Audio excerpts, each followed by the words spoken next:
We're here at the Microsoft office in Bengaluru, and today we have with us the chairman of Microsoft India, Mr. Bhaskar Pramanik. Sir, thank you so much for joining us on Bloomberg. No, actually, it's my pleasure.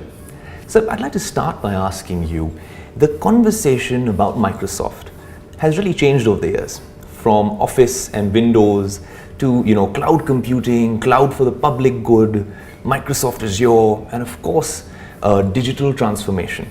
You have to tell us and our viewers what digital transformation for Microsoft really means, and what are you guys doing about it? Right.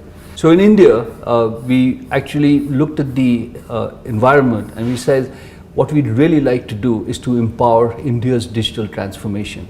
So what do we mean by that? What we mean is that Microsoft is eminently suited today to partner with enterprises, small and medium businesses, and even governments.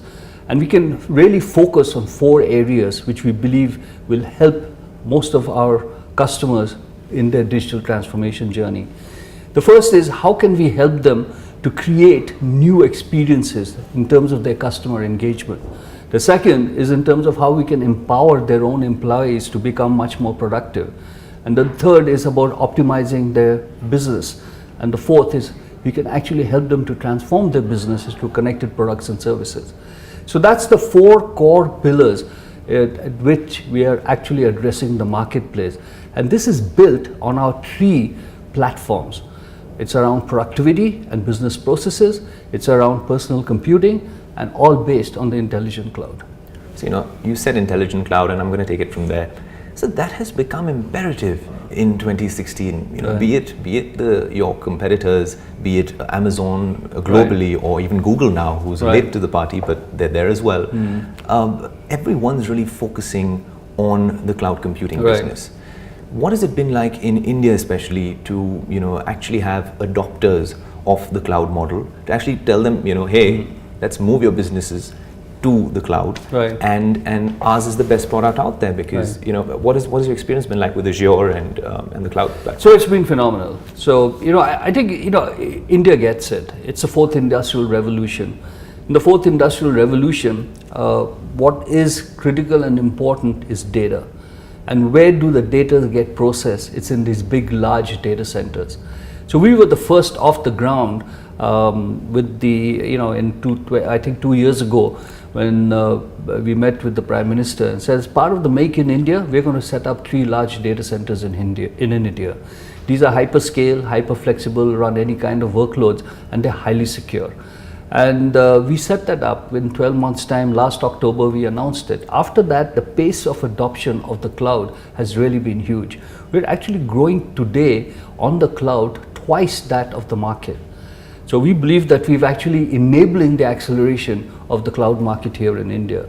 So whether it is governments, whether it is the regulated industry, whether it is like BFSI and insurance, or whether it is the state governments, or whether it's small and medium businesses, or whether it's a startup economy and the ISVs, they have adopted our cloud solutions with great speed. So I'm really thrilled with the progress which we've made.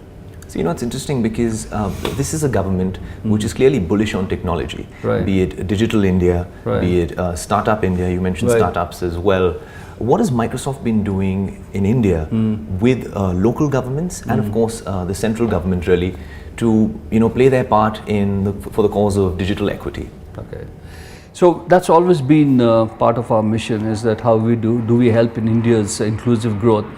And the current government is really looking at technology to enable that to make happen. So we have a number of variety of different programs. Some are using the traditional solutions with software on premise, focused on productivity, focused on analytics, focused on actual G2G business, in the sense that how do you run the wheels of government more efficiently. So we've always had, in most of the various projects of the Government of India, which was focused on making the government more efficient. What Digital India is about how do we empower the citizen.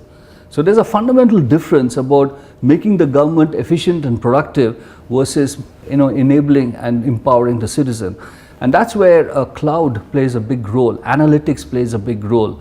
where different forms by which you can communicate and connect plays a very important role. So connectivity is important. We've been doing pilots around our Wi-Fi technology. Analytics is important so that we can solve problems like high school dropout.